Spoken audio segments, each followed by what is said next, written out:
Bonjour, merci beaucoup d'être là pour cette conférence fractale et 40 entrepreneurs qu'on a organisée.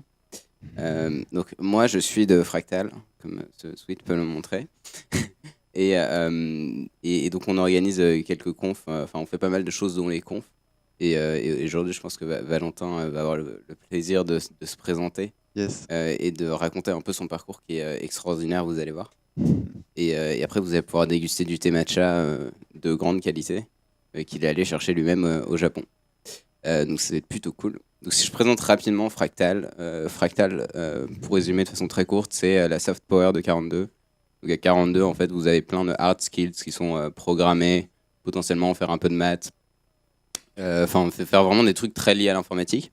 Et on pense à Fractal qu'il y a vraiment quelque chose à développer du côté des soft skills. Donc tout ce que vous pouvez faire en dehors de coder qui va avoir une grosse valeur ajoutée pour votre vie professionnelle, pour votre vie personnelle et sur les projets que vous allez pouvoir faire. Donc ça va être un côté plus littéraire de la communication, potentiellement un peu de business. Et tout ça en fait dans l'objectif vraiment de permettre aux élèves de 40D de monter en compétences, mais de façon plus équilibrée que juste savoir coder, quoi. Et donc, Fractal s'articule autour de 3 points et Marine, je pense, va vous en parler un peu plus. Donc, Marine est la cofondatrice de Fractal, tout simplement. Merci. Du coup, oui, on avait fait une conférence de présentation de Fractal il y a quelques mois et bon, vous l'avez probablement raté. Mais depuis, on a lancé un site du coup, qui s'appelle fractal.io. On commence aussi à organiser du coup, des conférences comme celle-ci, notamment à 40 d'entrepreneurs. Et à partir de la semaine prochaine, on va avoir des ateliers, par exemple des ateliers de prise de parole en public. On va faire des masterclass, etc. Et l'idée, c'est vraiment que, comme pour certains en piscine, il y avait des gens qui se lançaient, qui faisaient des espèces de petites masterclass sur un point, les arbres binaires, etc. On aimerait bien pouvoir faire ça sur tout ce qui n'est pas du code. Donc des gens qui viennent nous parler de droit, de crypto, de tout et n'importe quoi. Et sur le site, c'est aussi un peu l'idée que quand un sujet vous intéresse, vous puissiez écrire un article dessus. Donc là, on a eu des articles. JB a écrit un article sur son expérience entrepreneuriale. Le dernier article, c'est sur le basilic de Rocco. Enfin, il y a vraiment tout et n'importe quoi. Et du coup, l'idée, c'est que tout le monde puisse s'exprimer dessus. Vous pouvez publier un article dessus. Le back-office est disponible pour tout le monde à partir de l'API 42. Et ensuite, nous, on modère et c'est publié. Je laisse, Je vais faire super court, parce que l'important c'est Valentin quand même. Euh, qui connaît pas 42 entrepreneurs? Ouais, bon, voilà. Bon. En gros, 42 entrepreneurs, vous le savez, c'est l'asso entrepreneurial de 42. J'ai juste un message à faire passer par rapport à 42 entrepreneurs. Si jamais vous avez une boîte ou que vous voulez monter une boîte ou un projet, on a un concours de projet qui est en train de s'organiser. Peut-être que vous avez vu passer le Hat Channel. Si jamais vous connaissez des gens aussi qui ont des boîtes et qui voudraient participer au concours, faites-le parce que il y a quand même une incubation de 6 mois à Station F à gagner, plus une accélération qui coûte 20 000 balles normalement et qu'on vous fait forcément gratuite si vous gagnez. Du coup, voilà. Ouais. Non, oui, 40 entrepreneurs est une asso géniale. Je pense que ça monte énormément en puissance et ça vaut le coup de rentrer dedans maintenant. Et je rajouterais juste un truc, Fractal, du coup, on va organiser plein de trucs. Surtout si vous voulez vous engager et vous pensez que ce que souhaite faire Fractal est quelque chose qui vous intéresse, on a un Slack évidemment. Vous pouvez nous contacter, Marine ou moi-même, ou tous les membres de Fractal que vous connaissez. Et puis voilà, enfin, il y a plein de confs super cool qui arrivent, il y a plein de projets et je pense que ça va être assez amusant. Valentin, bah, je pense on va Merci JB. commencer et je te laisse te présenter et puis Yes. raconter ton expérience. Ok. Bah déjà, je suis super content d'être ici avec vous. Merci à toutes et à tous qui sont là. Donc, quand j'avais 17 ans, j'ai fait ma première crise cardiaque. Et ça a complètement changé ma vie.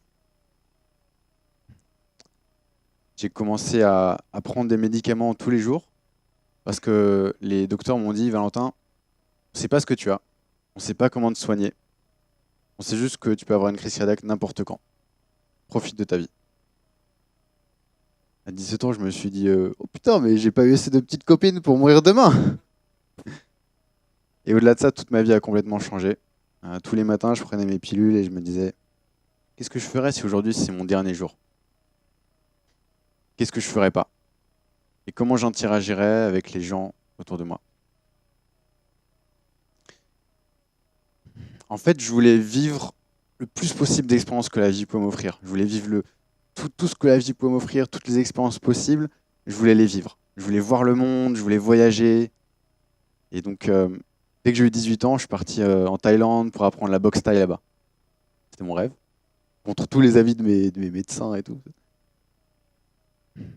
Et,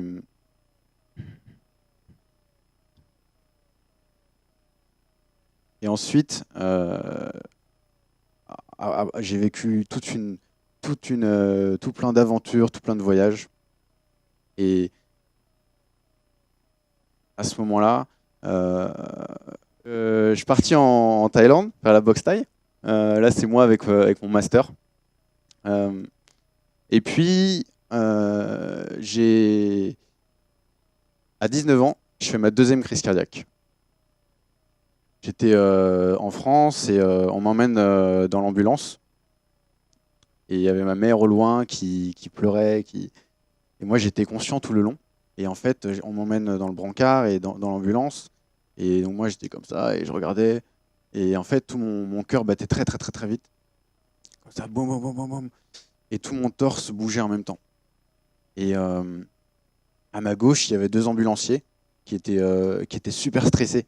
Je pouvais voir la peur dans leur regard. Ils se disaient, mais il a que 19 ans, c'est pas possible. Vérifie les branchements, vérifie les capteurs. Moi, je regardais. Et puis là, il y avait un autre ambulancier qui était super stoïque, super calme. Il était en train d'appliquer le gel sur les électrodes au cas où il fallait faire un choc électrique. Et là, à ma droite, alors moi je regardais comme ça, et il y avait l'électrocardiogramme, comme dans les films, qui faisait la courbe faisait et je regardais, ça disait 190, 200, 210, 220, 230, 231. Et pendant tout ce temps, mon cœur il faisait Et je me suis dit, putain, si je survis à ça, il faut que je me rappelle de mon record. Mon record, c'était 236 battements par minute. Ça fait comme 4 battements par seconde, comme ça. Boum, boum, boum, boum, boum, boum. Et en fait, au début, Oula, pardon.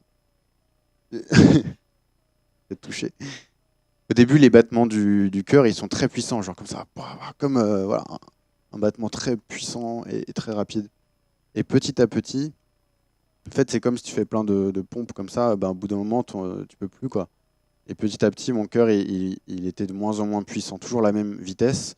Au début, ça fait boum, boum, boum. Et après, ça fait piou, piou, piou, piou, piou, piou, comme ça. Et à ce moment-là, je me suis dit, je suis OK de mourir maintenant. Je suis trop reconnaissant de tout ce que j'ai vécu jusqu'à aujourd'hui, de toutes ces aventures, tous ces voyages, toutes ces choses que la vie m'a offertes. Et je suis OK de mourir maintenant. Mais si je survis, mais alors là, je vais encore plus vivre une vie de fou, je vais encore plus aller chercher mes rêves, je vais encore plus voyager, je vais encore plus raconter cette histoire pour inspirer les gens que je rencontre, comme vous aujourd'hui. Et donc j'ai survécu, comme vous voyez. Et quand je sors de l'hôpital, le docteur me dit Valentin, on ne sait pas ce que tu as, on ne sait pas comment te soigner. Et tu peux avoir une crise cardiaque n'importe quand. Profite de ta vie et prends double dose de médicaments. Ouais, bon, ok. Pendant tout ce temps, en fait, j'étais obsédé par cette question qui est comment faire le mieux avec le temps que j'ai, sachant que n'importe quel jour, il peut s'arrêter. Et du coup, j'ai cherché, c'était mon obsession et c'est devenu ma passion, et jusqu'à encore aujourd'hui. J'ai cherché mes réponses. C'était une quête.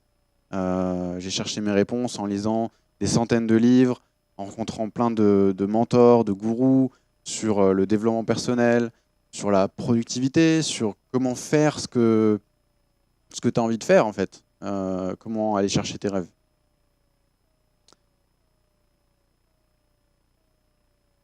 Et à ce moment-là, j'avais du coup encore plus envie de voyager.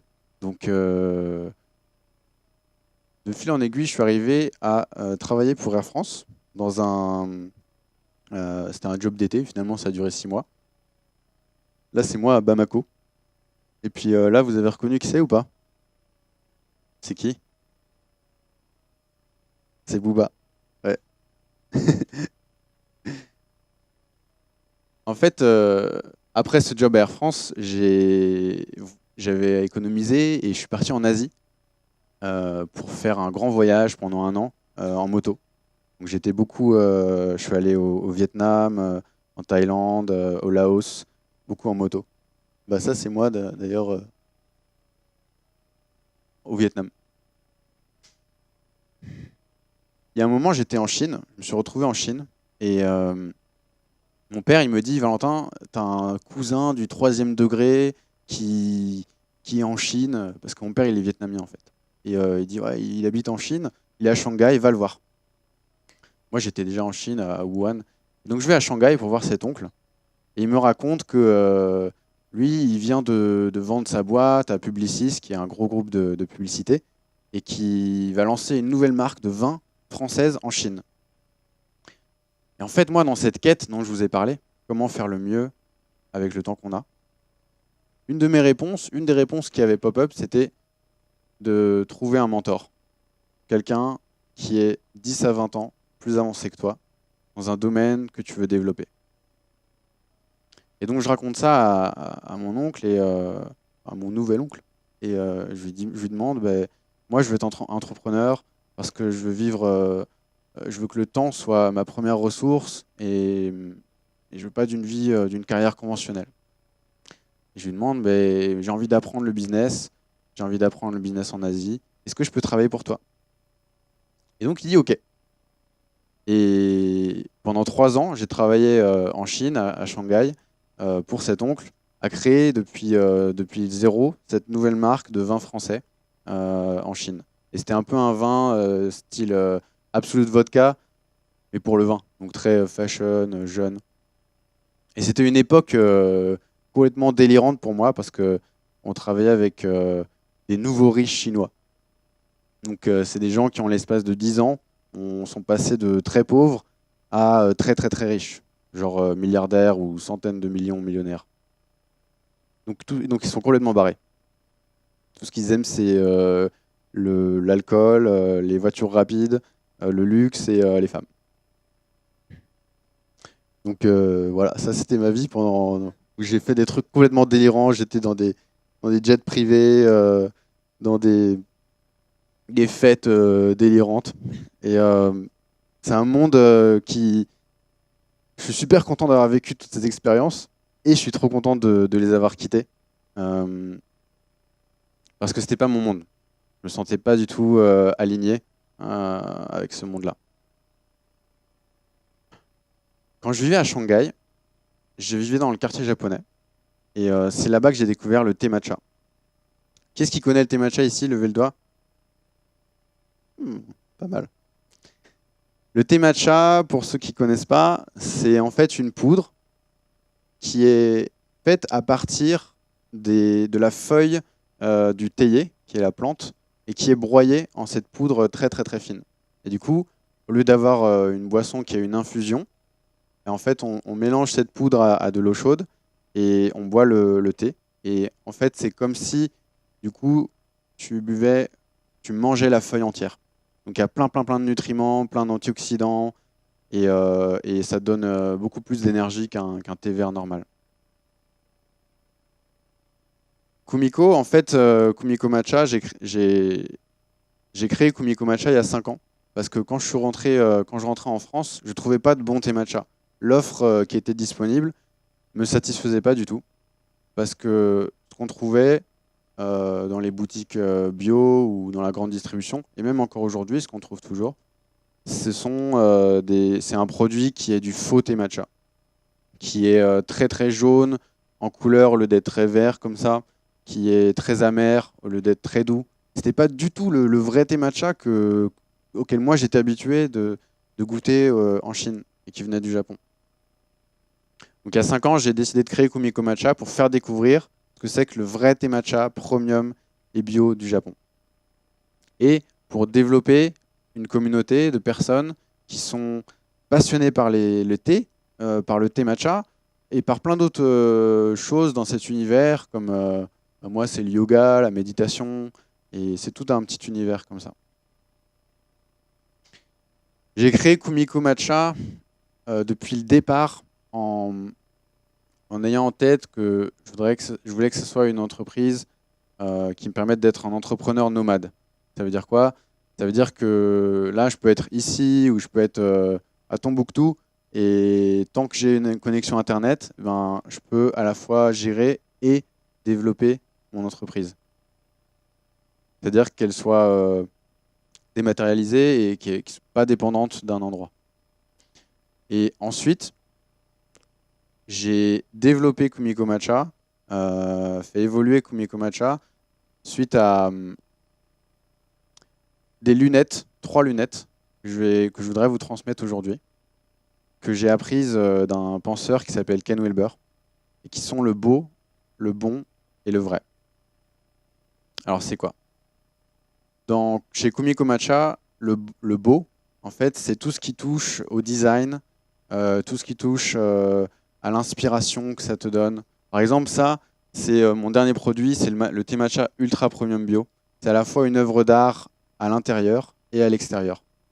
À l'intérieur parce que c'est la meilleure poudre, le meilleur thé matcha qui existe dans les thés matcha bio que je suis allé chercher.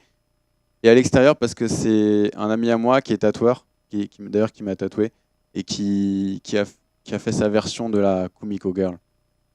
Le beau, c'est l'inspiration, c'est tout ce que ça va créer dans votre jardin intérieur.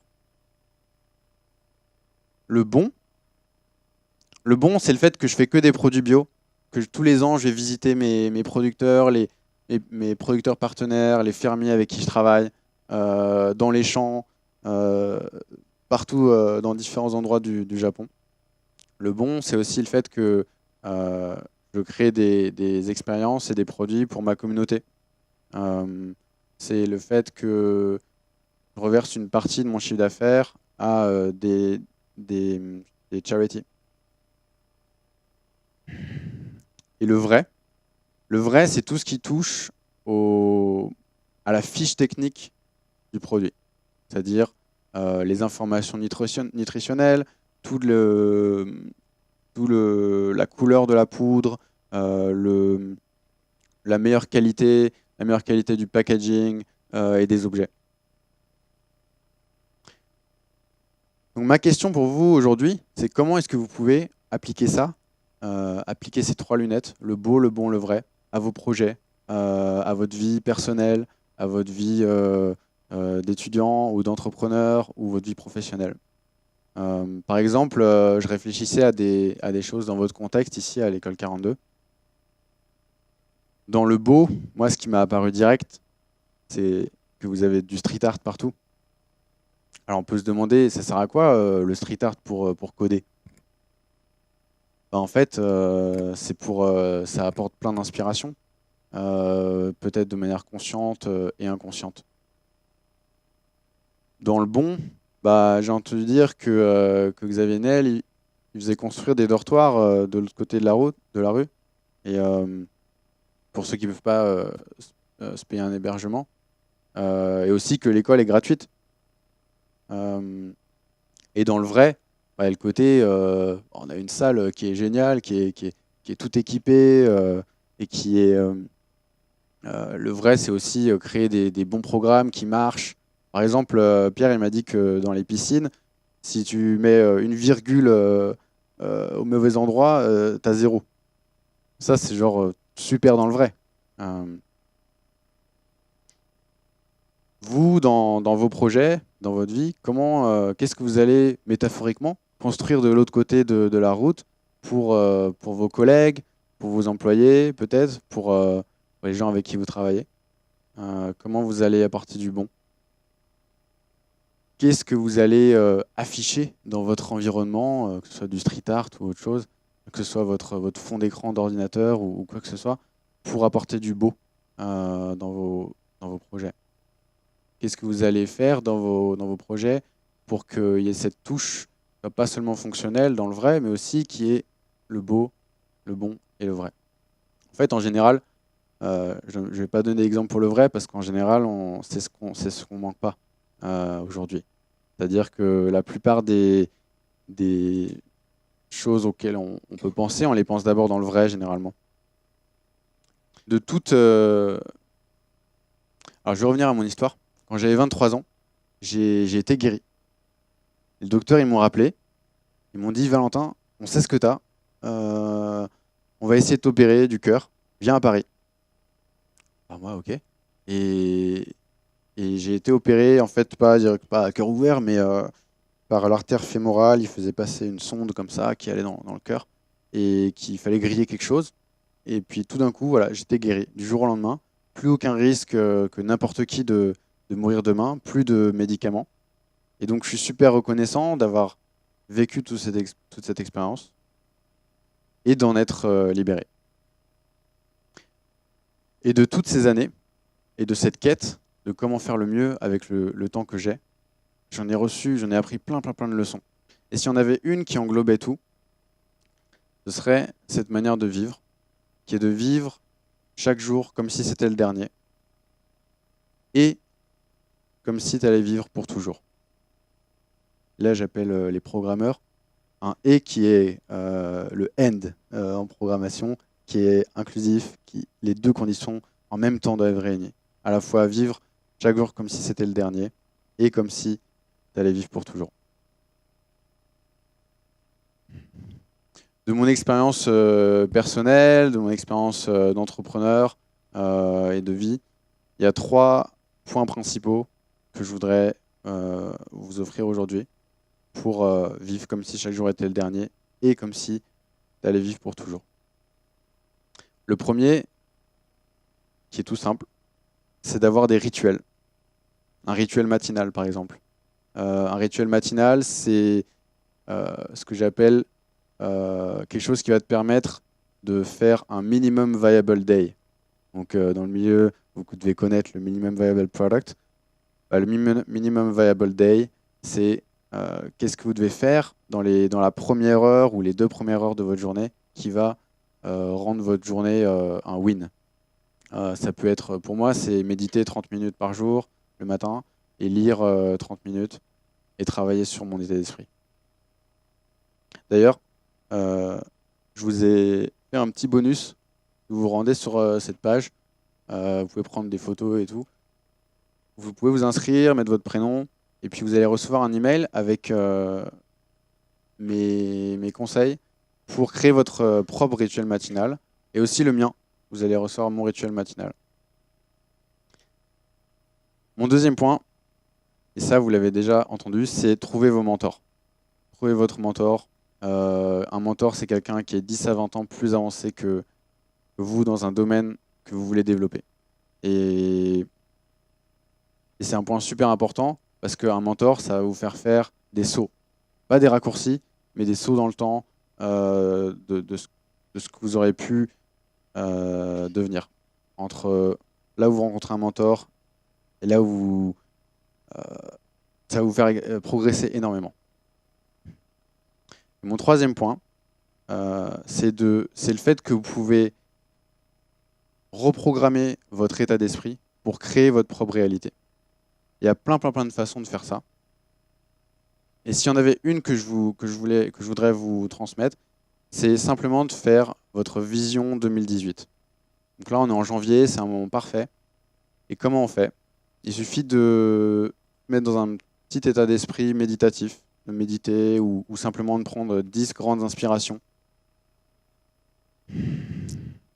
Et de réfléchir à qu'est-ce que vous voudriez que, si on était le 31 décembre 2018, à la fin de cette année, qu'est-ce que vous voudriez qu'il soit passé et qui vous voudriez être devenu. Et ensuite, simplement de l'écrire. De l'écrire un peu en écriture libre et d'écrire votre vision pour 2018. Et ensuite, cette vision, ce petit texte que vous avez écrit, de le lire tous les jours. En fait, si vous le lisez tous les matins, tous les jours, et non seulement vous le lisez, mais aussi vous le vivez, c'est-à-dire que s'il y a des émotions qui sont écrites dans ce texte, par exemple la confiance ou la rayonnance ou l'amour ou la joie, c'est de les ressentir dans votre corps quand vous lisez le texte. Et ça va faire que votre cerveau il va faire comme si, un peu comme l'effet quand si vous voyez vous voulez une voiture en particulier, genre une mini rouge, et là vous allez commencer à avoir des mini rouges partout dans la rue. Et ben, si vous lisez votre vision tous les jours, vous allez commencer à voir les choses qui peuvent vous faire avancer vers cette vision tous les jours. Et c'est comme ça que vous pouvez reprogrammer votre état d'esprit pour créer votre propre réalité. Donc à 17 ans, j'ai fait ma première crise cardiaque. Aujourd'hui, j'ai 27 ans. Je vous invite à trouver vos mentors, à créer vos rituels. Je vous invite à reprogrammer votre mindset pour créer votre propre réalité. Et je vous invite à vivre chaque jour comme si c'était le dernier et comme si vous allez vivre pour toujours, dans le beau, le bon et le vrai. Merci.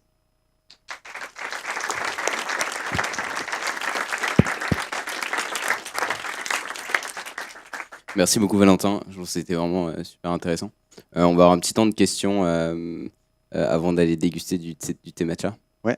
Je pense d'ailleurs que tu pourras insister un peu sur les avantages et les Carrément, bénéfices du thé matcha, surtout versus café, je pense que ça vaut le Mhm. coup. Est-ce que certains ont des questions et donc- Salut, je m'appelle Salut. Arthur. Est-ce que tu pourrais nous parler de tes périodes de doute un peu plus? Parce que tu as trouvé plein de réponses, mais est-ce que tu peux parler de comment tu t'en sortais et comment, justement pour les rituels du matin, etc. Moi, j'essaie de faire ça et c'est vrai que parfois, t'en ressors et du coup, ça refait douter. Pareil pour les projets, etc. Est-ce que tu peux nous parler un peu de ces doutes, s'il te plaît? Merci Arthur. Pour moi, les doutes, ils ont toujours été présents, surtout que très vite, j'ai voulu sortir du cadre, un peu du script conventionnel. Et du coup, de mon expérience, à chaque fois que j'ai été hors du cadre, il y a toujours eu des doutes qui étaient là. Et pour moi, ça a été apprendre à mieux les traiter, à mieux les travailler et à avancer plus vite à travers eux. Il y a eu aussi eu les peurs. Et ça, par contre, ça a été une autre histoire. Pour moi, les peurs, c'était dès ma première crise cardiaque à 17 ans. À 17 ans, tu sais, mon monde, il était beaucoup autour des filles et de l'école, quoi. Et j'étais un petit adolescent timide. Je jouais beaucoup aux jeux vidéo avec mes potes.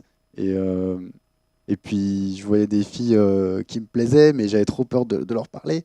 Et par contre, dès que j'ai eu cette crise cardiaque, pour moi, je me suis dit, mais si demain je suis plus là, mais what the fuck, je peux aller parler à une fille. Et du coup, la peur, c'était devenu un compas qui faisait que dès que j'avais peur de quelque chose, il fallait que je le fasse maintenant. Par exemple, les photos la première photo en moto, genre j'ai acheté une moto au Vietnam et je savais pas conduire de moto. Et juste, j'en avais peur, donc je me dis, ok, il faut que je le fasse. Salut, je voulais te poser une question concernant ta perception du risque à partir du moment où tu savais que tu risquais plus d'avoir une crise cardiaque du jour au lendemain. Est-ce que ça fait que du coup tu t'as pris un peu de recul, tu t'es dit bon bah maintenant il faut que je prenne moins de risques parce que je suis sûr que je peux pas crever du jour au lendemain, ou tu as gardé cette envie de vivre comme si chaque jour était le dernier? Alors oui, j'ai gardé cette envie de vivre comme si chaque jour était le dernier, et j'y ai ajouté comme si j'allais vivre pour toujours. Je suis passé au début, à la première crise cardiaque, vers mes 17-18 ans, par une phase super hédoniste, où c'est en gros, j'étais que dans le mode si je vais mourir demain, faut que je fasse tout ce que je veux aujourd'hui. Et puis petit à petit, je vivais comme si chaque jour était le dernier, et j'étais toujours vivant. Et donc, du coup, j'ai commencé à voir un peu plus loin, à vouloir faire des projets, et je me suis dirigé vers cette vision de vivre comme si j'allais vivre éternellement. Et donc dans la perception du risque, ça a vraiment évolué comme ça. Et après, j'ai compris que je peux vivre les deux en même temps. Compliqué parce que moi je vois pas comment tu peux vivre comme si chaque jour était le dernier et vivre Mhm. comme si, enfin, tellement l'opposé de l'un de l'autre. Mhm. J'arrive pas très bien à... Ok. Par exemple, si tu te poses une question de genre est-ce que je dois aller à tel endroit? Est-ce que je dois faire ça? Est-ce que je dois aller à cette soirée? Ou est-ce que je dois bosser? Ben, tu peux te poser la question. Si demain j'étais plus là, est-ce que je le ferais ou pas? Qu'est-ce que je ferais? Et en même temps, si j'allais vivre pour toujours, donc ça veut dire que si j'allais avoir mon choix qui serait avec moi pour l'éternité, est-ce que je l'aurais fait ou pas? Et ensuite, tu peux combiner les deux et tu peux te dire, ah ouais, maintenant, si je veux quand même garder ce truc de vivre à fond dans le présent, mais qu'en même temps, je veux vivre avec mes choix, ben ça va t'aider. Et si tu as un exemple concret à proposer, avec plaisir, si tu veux parler d'un... Ouais, tu peux par exemple faire que ton travail, ce soit quelque chose qui te fait kiffer. Moi, c'est ce que j'essaie de faire avec Kumiko Matcha, de voyager tous les ans au Japon, de partager plein de moments trop géniaux dans mon travail, de vivre tous ces moments. Que c'est quelque chose que tu peux designer dans ta vie. Peut-être que maintenant, là, tu n'y es pas, mais et tu peux progresser. Bonjour Patrice. Tu parlais tout à l'heure de deux choses, d'une part de méditation et d'autre part de yoga. Est-ce que toi-même tu pratiques le yoga et la méditation? Et si oui, sous quelle forme? Est-ce que c'est du zen? Est-ce que c'est autre chose? Est-ce que c'est un autre courant de méditation? Est-ce que tu peux nous en dire plus? Oui, merci Patrice. Moi, tous les jours, je fais du sport. Donc, soit un jour sur deux, je vais à la gym, genre à la muscu, et l'autre jour, je vais au yoga. Et donc, je vais à des cours de yoga. Ça s'appelle Affordable Yoga. C'est genre le yoga le moins cher de Paris. Et en même temps, c'est trop, trop bien. Donc, il y a différents types de yoga. Genre Hatha Yoga, etc. Plusieurs. Pour la méditation, je fais 30 minutes de méditation tous les jours, tous les matins. Et c'est une méditation dans le vide. Donc, c'est-à-dire vider l'esprit, vider les pensées. Et en fait, imagine que tu as un mur blanc devant toi. S'il y a un point noir qui apparaît, bah, tu vas le voir super précisément, quoi, parce qu'il est tellement entouré de vide et de blanc. Et donc, l'idée, c'est d'être dans le vide et de laisser les points noirs apparaître et qui partent. Après, il y a plein d'autres techniques de méditation. Et moi, j'expérimente aussi avec d'autres. Il y a un livre que j'aime beaucoup qui s'appelle Integral Meditation par Ken Wilber et qui peut te donner des pistes. Bonjour, je m'appelle Arthur également. Dans la description de la conférence, il y a le mot mafia chinoise. Ouais. Ça m'a assez interloqué. J'aimerais aussi savoir combien de langues tu parles, savoir si tu t'es cantonné à l'anglais pour créer ton entreprise.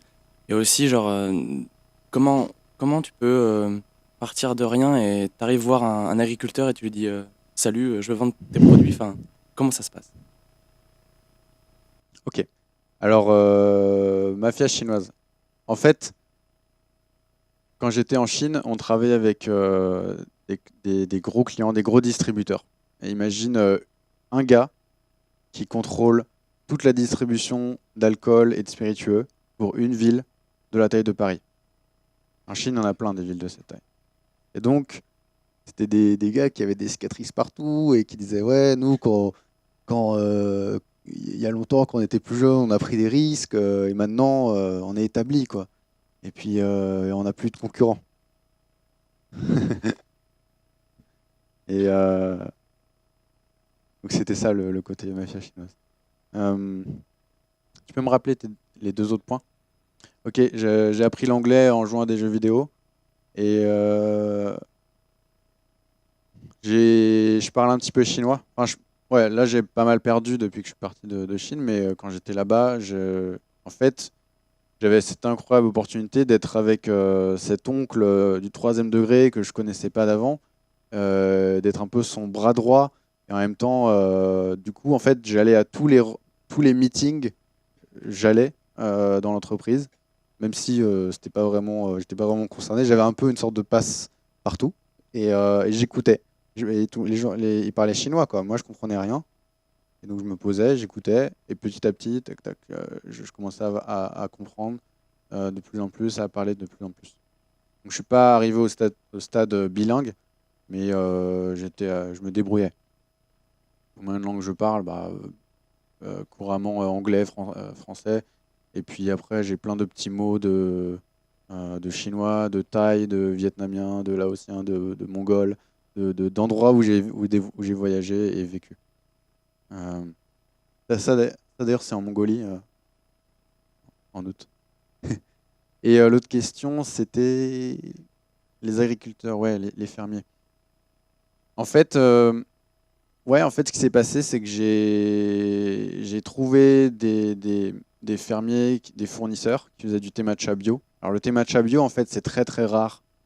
Le bio, là-bas, l'agriculture biologique au Japon, c'est très peu développé. Et donc déjà, moi, quand je dis je fais que du thé matcha bio, il y a un côté genre, waouh, on est de la même, pas de la même famille, mais on est dans le même domaine, quoi, dans le même univers. Et donc il y avait ce contact déjà. Et donc, en fait, ça s'est souvent fait par sérendipité.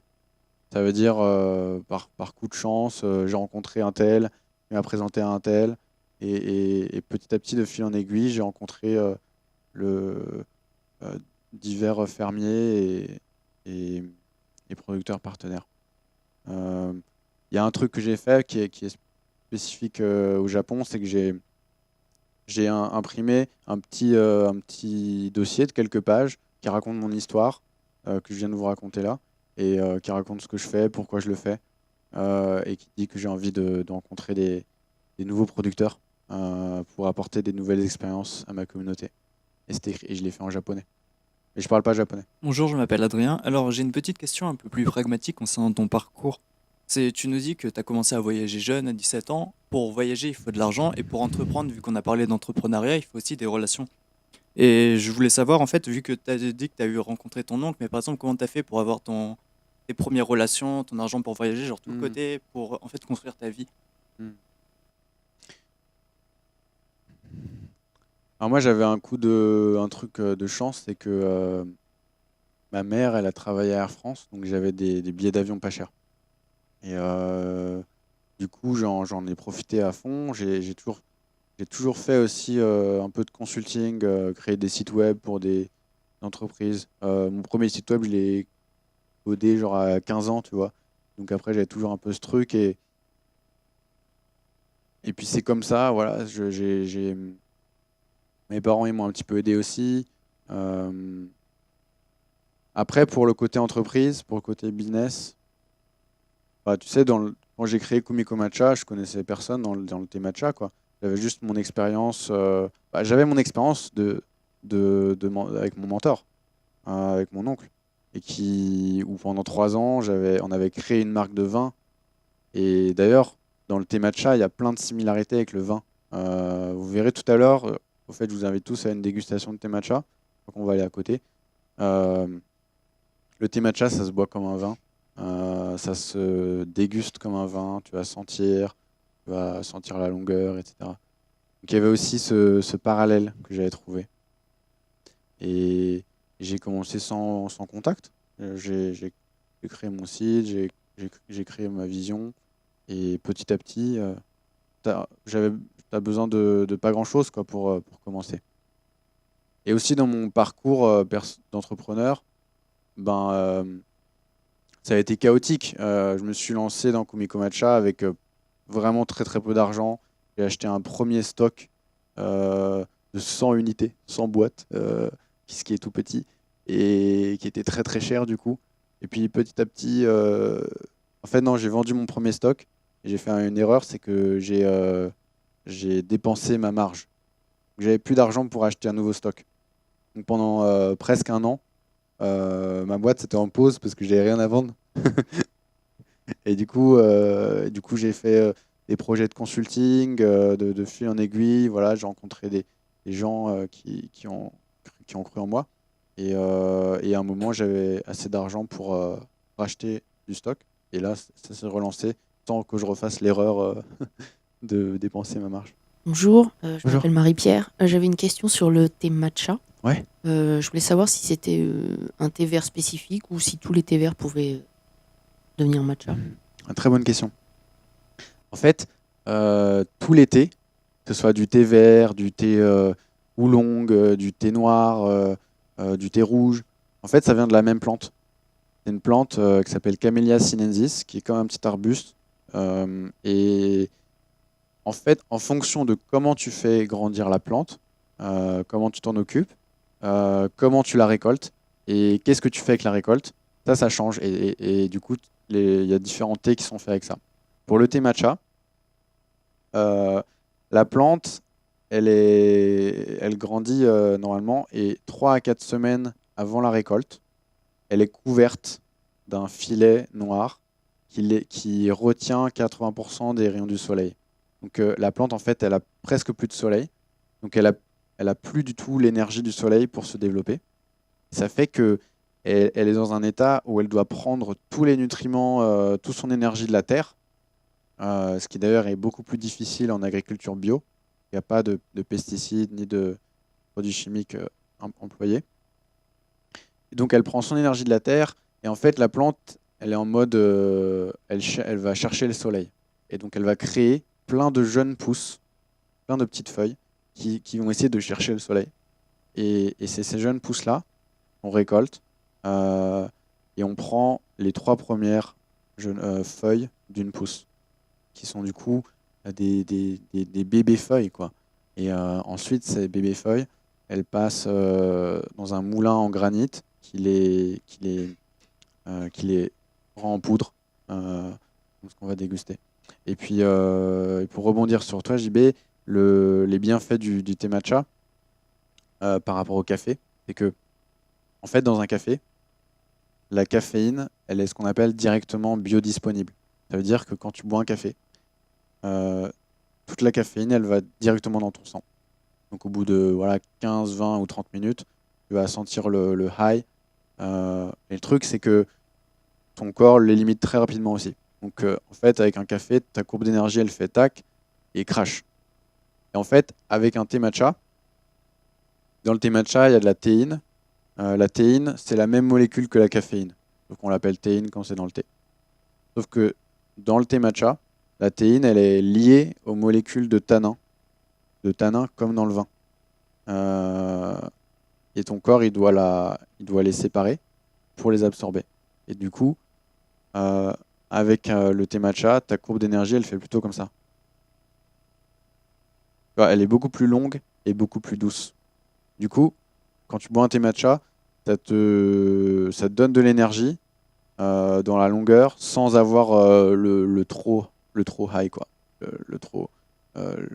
Peut-être il y a des gens qui ont des tremblements quand tu bois du café, ou ça te donne une énergie qui est clean. Et aussi, dans le thé matcha, il y a une substance qui s'appelle la théanine. Ça te rend plus calme, plus posé. Et d'ailleurs, à la base, c'est les moines japonais, les moines zen bouddhistes, qui utilisaient le thé matcha dans le cadre de leur méditation et de la cérémonie du thé. Donc boire un thé matcha, ça te rend dans un état stimulé et calme en même temps. Enfin, je pense que vous avez pu voir l'étendue de l'expérience et des connaissances en thé matcha de Valentin, qui est assez incroyable. Et on va poursuivre avec une dégustation en E0 de thé matcha. Donc je pense que ça va être un moment assez sympa et vous pourrez discuter avec Valentin. Et je pense que ce sera aussi le moment pour Valentin d'apporter plus d'explications techniques sur la fabrication aussi. Ouais, avec plaisir. Et je pense que c'est vraiment quelque chose d'intéressant. Et moi, je sais que je suis tombé aussi sur des vidéos que tu as faites au Japon sur les toutes petites usines de fabrication et qui sont super intéressantes. Et je vous encourage à aller voir sur son site Kumiko Matcha. Merci JB. Bah ouais, venez tous si vous voulez goûter le thé matcha et passer un super moment ensemble. Et après, travailler comme des brutes parce que vous serez calme mais performant. Exactement. Merci beaucoup, Valentin. Merci JB, merci à toutes et à tous.